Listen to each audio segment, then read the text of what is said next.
Hello mga kainay kong tunay. Ayan, nakikita nyo siguro yung mga nasa harapan ninyo. Mga gulay, mga kainay kong tunay.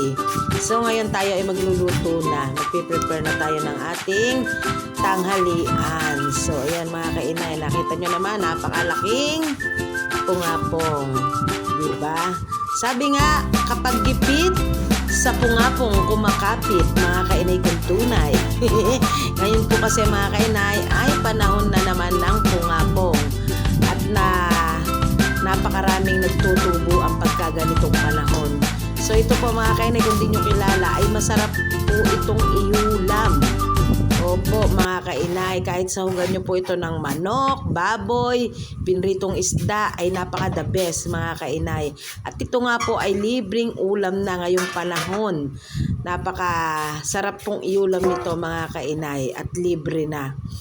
At ayan, nakita nyo naman, babalatan na natin para mailuto natin yan mga kainay. So yan, balat-balatan lang natin kasi medyo makapal ang balat, kaya ayan, nakita nyo naman siguro. At tayo ngayon ay napa-voice over na lang muna mga kainay kong tunay. Dahil ako napapagod na magsalita dyan, kaya binoice over na lang ni kainay. Tingnan natin kung epektibo ba pag voice over. So yan na nga mga kainay, papakita ko sa inyo ang aking isasahog. Sapagkat hindi tayo manyaman, kaya ulo lamang ng salmon ang ating nabili. Ayan, mga tira-tira ng mga mayayaman. Ay, mga kainay kong tunay. Diba? Pang-ulo lang tayo, hindi tayo pangkatawan ng salmon. So, ayan, masarap na rin yan isahog dahil malasa yan, mga kainay. Tunay na mapapawaw ka sa sarap.